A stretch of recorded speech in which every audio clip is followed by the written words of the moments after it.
Welcome to the Black Knight Nation podcast. I'm Sal Interdonado. The Black Knight Nation podcast is sponsored by Higher Echelon. Higher Echelon is a world-class consulting firm that trains employees in sports psychology secrets that drastically improve work performance. Founder is Joe Ross, who is retired Army, a former Army fullback, and a former Army assistant coach. And we thank Joe Ross and Higher Echelon for sponsoring this podcast.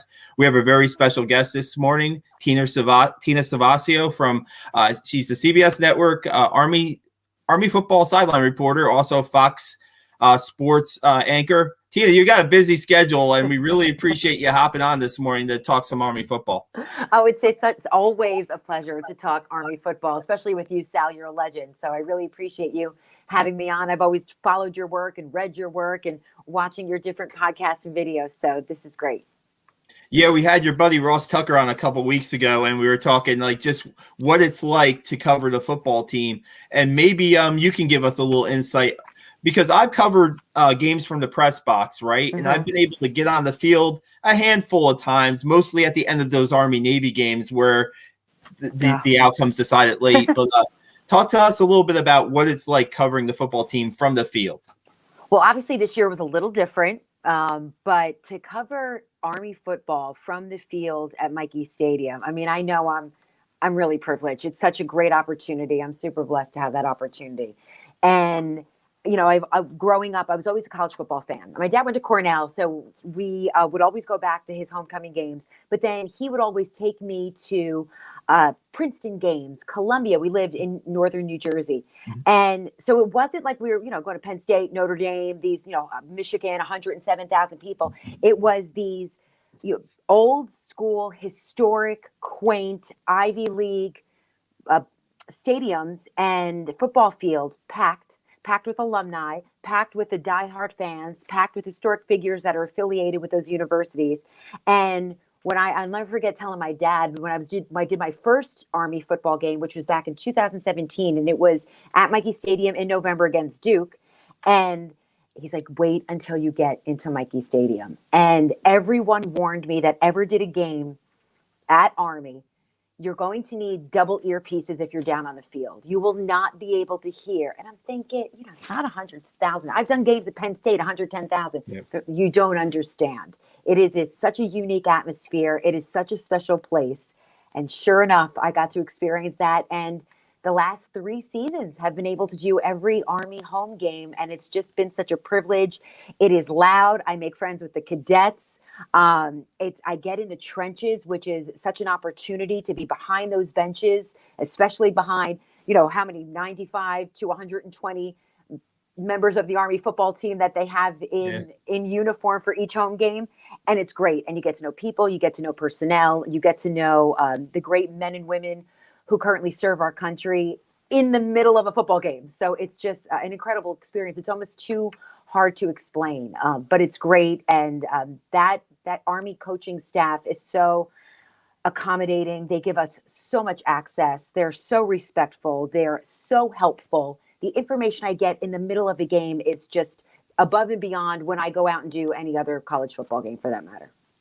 I was thinking of last season, the Georgia Southern game, right? And at the end, that's a crazy ending, right? Did he spike the ball in time, or didn't the Georgia Southern? Right. And then I get Coach Monken moments after that. There's so much chaos going on the field with the win, and they're checking with the officials. And then you realize how emotional he is about that win. And we're in the middle of a pandemic. I believe his father was able to come and travel to that game late November 21st. It's, the school that put him on the map, but he also put them on the map, left that program in such a great situation.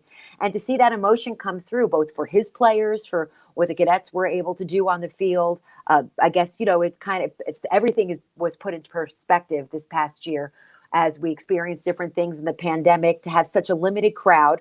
Obviously, just the cadets in the stands and very few family and people affiliated with the military academy, but his family and dad were able to attend that game. So that was just a really special moment. And I just loved how West Point graduates, veterans, anyone affiliated with Army, whether it was Army football, Army basketball, whoever they were out there, the people that were reaching out and talking about that interview on social media was really special. That was really neat. But it was special because of Jeff Monken and because of what those players were able to do in that game. And what a great game that, Georgia Southern played as well. Yeah, I think when you told Coach Monken, it's okay, Coach, to be emotional after this game. I thought that was really a great moment. Just like so that it really showed like both the relationship between you and Coach, right? I mean, it's all right. We've seen him on the other side of the spectrum when he's mad at his players at halftime. They could be up by 2 touchdowns, and he was mad about one play or one particular drive that they didn't complete, and we didn't extend that drive, and we're leaving points on the field. And we've seen him, just ream into his players, and I've had to report those too. I mean, where I always say I edit the language. This is PG television, 12 noon on a Saturday on CBS Sports Network, and he's like, I appreciate that. And but we see so many range of emotions, and I think there's so many layers to that job. I mean, you are even more than a Division I college football coach, and then the young men that you are coaching, knowing what got them there, knowing what they're doing at the military academy and what's asked of them, and then what their futures hold.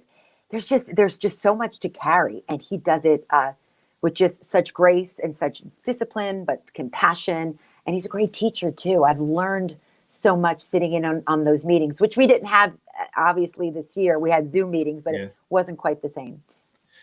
The 2020 schedule had a bunch of home games, right? So I mean, you got to even experience more. I mean, Army played 8 or 9 home games, and that was. And there was a point. I remember in August talking to my agent. He's like, "You might not have any college football this year. We don't know if Army's going to play or if they're going to have any opponents because then Mountain West cancels their season. UConn cancels their season. UMass, everybody. So all the games are dropping off. And then here where I work at Fox 5, and we're watching this happen the first week of August. So I run into our news division. I said, guys, this is a story. We're watching all of these. This is beyond just, sports and highlights, because we started getting sports back in August, and there was going to be college football at that point, but we just didn't know how much and where. And I ended up, it's a local story. 45 minutes from the Empire State Building, 45 miles is West Point, New York. And that's where the military academy is. So this was a unique local story. I got in touch with Mike Buddy. So I Zoomed with him. I Zoomed with Coach Monken. And they were so determined. I mean, that day they had 3 games left on their schedule. And Mike Buddy said, we're going to rebuild this schedule. I'm talking to this one. I'm talking to that one. And before you knew it, and we kept following that story, before you knew it, they had a full schedule. They completely rebuilt that schedule. It was absolutely fascinating. And it was, typical of the men and women of the Army. They were determined to win, and they found a way. And so that was fascinating. So I went from thinking I'd have no games to 6 home games. None of my games were postponed or canceled due to the other team having a COVID situation. Yep. Of course, the Air Force game initially was postponed, and that was supposed to be on CBS Network. Yep. And then it was rescheduled, and I was able to do that game on CBS Sports Network, one of the latest games ever played at Michie Stadium for a regular season game, December 19th, right? For the Army Air Force game. And then the Commander-in-Chief's trophy was carried off the field so fast, we didn't even get to pose with it and have Coach Monken. It was just so crazy the whole year, but what a wild year for Army to see them, beat Navy at Michie Stadium. So that was another home game. You're right. I learned there. I got to do sideline reporting for Westwood One, and then for the pregame show, I did the march on for CBS Sports Network. So I was able to be part of the CBS broadcast for that. And that was another thing, to be on that field, to watch the march on with the midshipmen and the cadets with their masks on, to be interviewing the highest ranking people in the Army, like the chairman of the Joint Chiefs of Staff, General Milley, to be standing 5 feet from the president when he walks in, I think there was like this strange, it was very interesting. I think there was like a Secret Service detail near me because I had so much electronic equipment on my person that day because I was working for CBS and Westwood One. So I'm walking around with wires and holding things, and I'm carrying microphones because we couldn't have anyone else on the field because of the protocol. And I'm totally convinced there was like, who is this person walking around with all this electronic equipment with the president of the United States right there? So it was interesting. So you're doing that, and you're realizing the significance of that game at Michie Stadium with the fog, a great football defensive football game going on the field with all of the background of all of the history that always happens each year with the Army-Navy game. It was just, it was really wild to be a part of that. Yeah, I just wanted to touch first off, if anybody's watching right now and they have any comments for Tina and I or questions, feel free to post them here.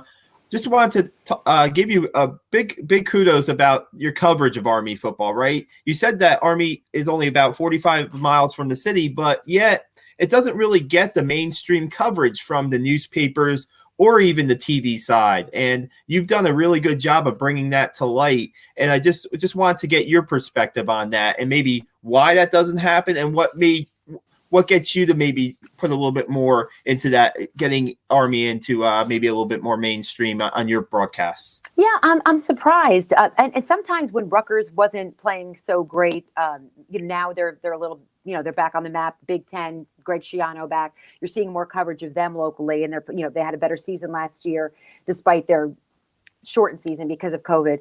But it's interesting because Manhattan sits where it sits, and 45 miles north and south, you go north to West Point, south you have Rutgers, and then you have, unfortunately, there was no Ivy League season last year, so we lost Columbia.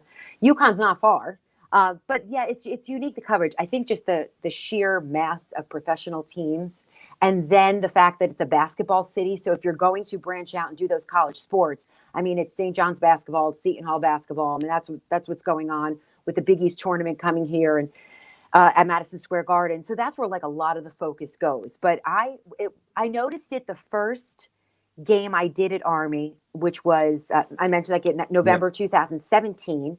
And what's interesting is Daniel Jones was the quarterback of Duke that day. And I was on the sidelines doing stories about Eli Manning and the Ole Miss, their coach, and Ole Miss. And then he ends up getting drafted by the Giants. So I have that double story that always happens. And I always bring it up to Daniel Jones. And when I went up there, I'm thinking, my goodness, I watched Fox 5 this morning. I watched Fox 5 last night. West Point is in our viewing area. I need to cover this team in West Point sports. I want to do more on the basketball team. I mean, this was a tough year with the pandemic. I want to do more on their sports overall. So the first year that I was full-time at Fox 5, and we like to come up with storytelling. Everybody can get their scores and highlights on their phones. And, and in Twitter, you could watch a play-by-play of an entire game on Twitter these days. You don't even need to watch the video of the game live. So what storytelling can I bring to the table with Army football? So the first year I did the history of their uniforms, and I got to take our cameras into the bowels of Mikey Stadium where their equipment room is, and just everything from but I do have like my Army Navy helmet is like right here.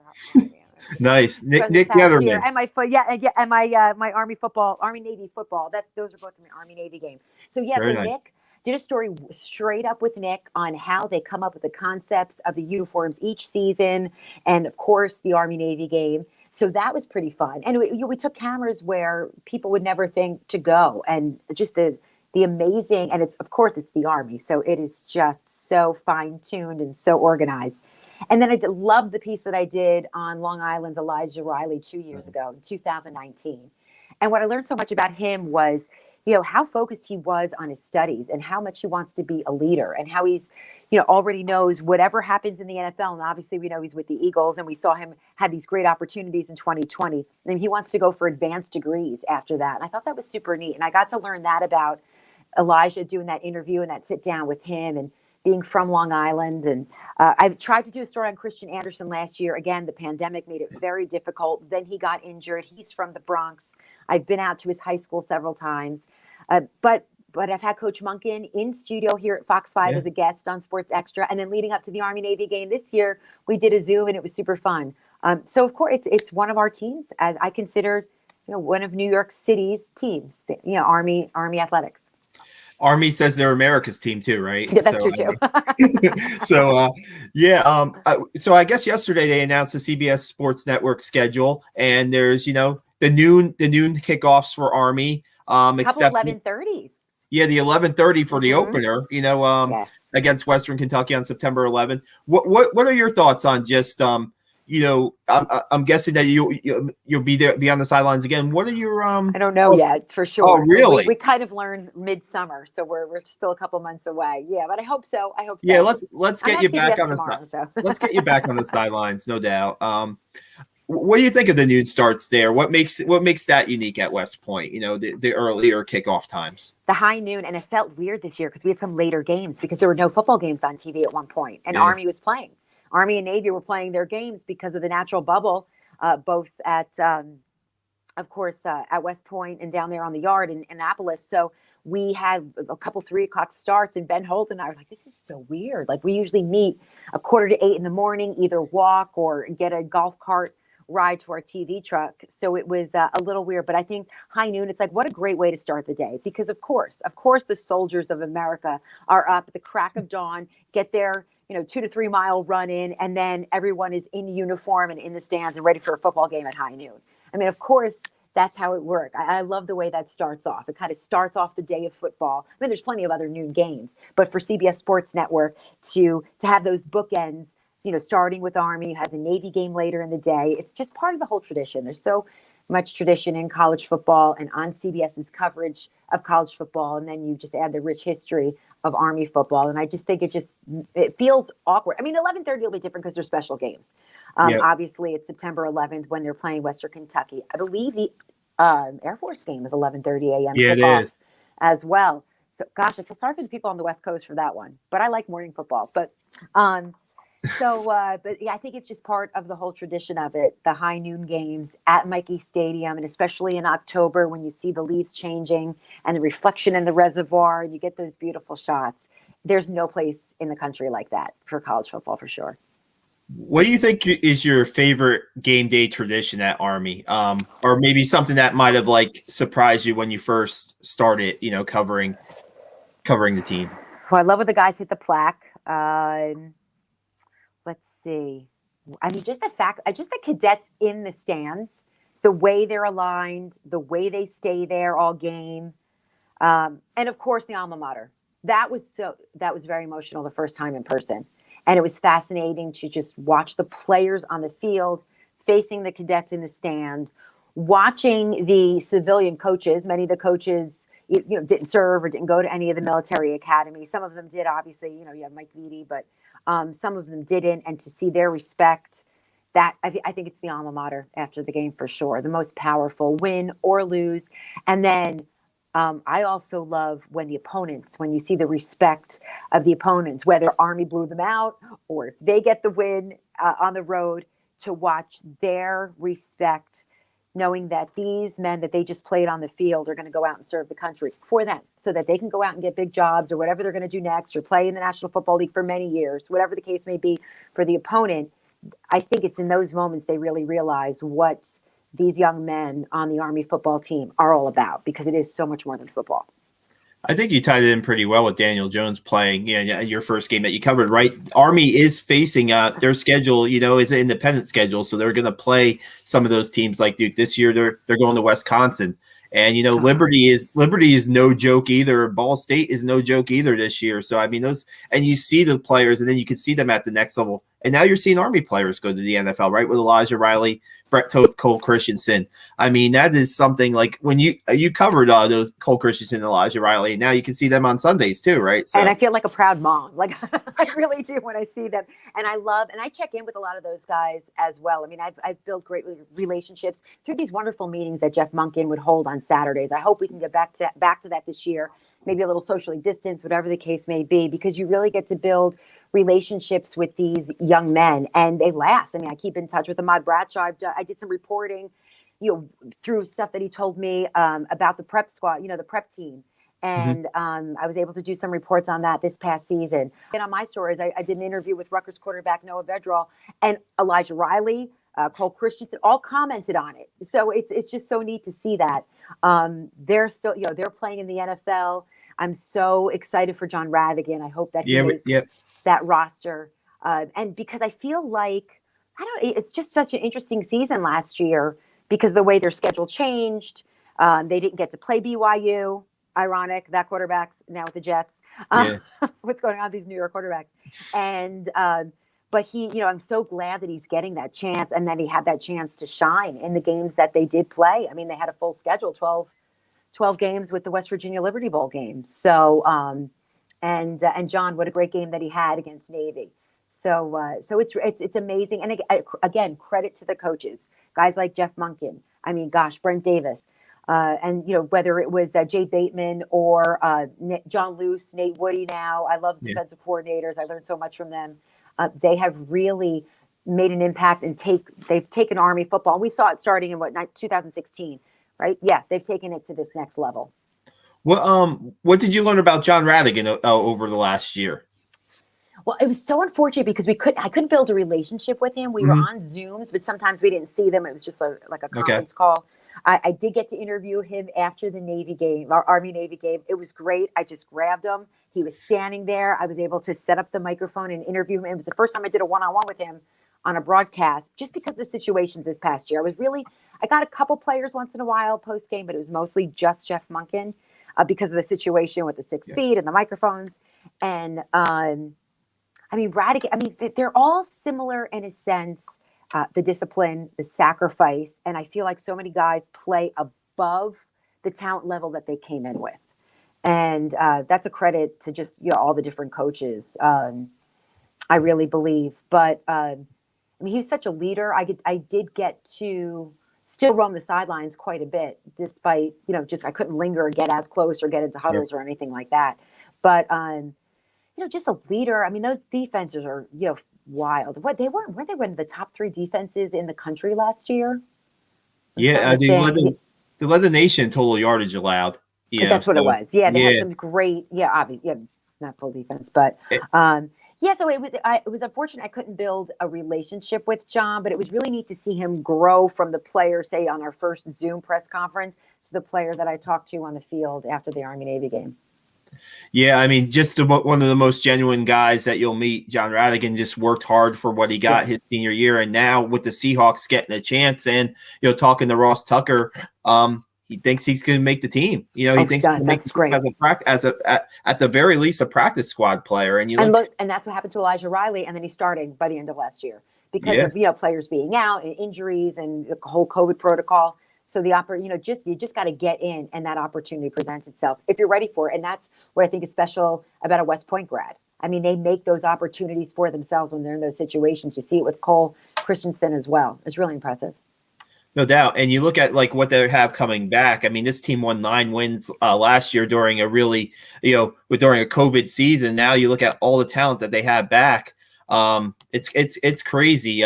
What the 2021 season could look like for the Black Knights, right? They have 8 starters or something coming back. 5 quarterbacks that we know all played last year. That's fun covering, yeah. Oh my gosh, yeah, that was kind of wild. But and even that, when they have a big turnover, it's still pretty impressive. And this whole coaching staff is coming back, right? Nobody else is, no changes, because we know we had those moments where I was like, oh no, we're losing Jeff Monken, we're losing Monken, but I think that's a key too. And a lot of them, they're coming up through the prep school. So it's a consistency. And I think that's kind of like the thread that goes through all of these young men. They're coming to the military academy. Many of them begin at the prep school. And that's why they're able to go through that turnover every year. But it's also a school where you're going to get a player there, that starts for 4 years. I'm trying to think which players that are seniors now that I've had. And Eric Smith is back. He's back. Nolan Cockrell kind of came on last year and is going to be really good for them. I'm trying to think I'm trying to, if I have a roster around here, I had a couple but there's several players that I've known since they were freshmen that are seniors now. Yeah, but Smith is a big one. Oh, Cedric Cunningham is one. Oh my gosh. So and it'll be interesting to see what happens at the quarterback position, because that's always the Army triple option famous position. So who could handle it, and what will the option look like with whoever is under center this year? Yeah, Tahir Tyler kind of finished as the starting quarterback, but then you had Christian Anderson, like you were talking about, Jamel Jones, Cade Ballard, Jabari Laws started to practice in the spring, and you saw him in 2019. Yeah. Dynamic, and coming back from knee injury, right? So, and a little tidbit from Christian Anderson, he was this offseason, he was supposed to work out with Phil Simms. So we'll see. Yeah, get a little throwing in, and I know he's determined. He wants to be the starting quarterback. So it'll be a really interesting story for sure in August when those guys go into training camp. I tell you, somebody asked me who I think the starting quarterback's going to be, and Tahir Tyler, I know he's very respected by his leadership of the team, and his play was really good last year. And you look at Christian Anderson, I'd say watch out for Jamel Jones too, because even though he got banged up last year, he can do a little bit of everything for them, and he might be the best guy in space as far as running the football. If they're going to give the quarterback the ball a lot in the run game, which they do, I mean, Jamel Jones is right there too. It's that's going to be fun to watch. I hope they let media in for preseason practice in the summertime just to get a feel, because doing the Zooms, you can get you get a little bit, you can get somewhat personal with the guys, but you like to be at practice or see like a scrimmage every once in a while too in person. Exactly. And just, see who's talking to who or who's being coached on the sideline by who. They might just do something on the side. I mean, that's that's what I miss about practices, because then that's also stories that I could bring to the table, in a moment on a sideline. If a kid makes a play, or if there's some kind of exchange between a coach and a player when he comes back after a series, those are key stories that I kind of missed this past year that I wasn't able to report by not being at a practice. Well, Tina, we really appreciate your time. We know you have a busy schedule. The NBA playoffs with the Knicks and Nets, right? Ooh, and, yeah. I mean, that was the Knicks win last night, and the Nets will play on tomorrow night. Thank you for your time. It was great. Really great talking to you. And hopefully we'll catch up really soon and have you on again. Bye, Lou, Sal. We're back. Are we back, Sal? Yeah, we're good. I think I was getting a phone call. Can you hear me, Sal? Yeah, we're good.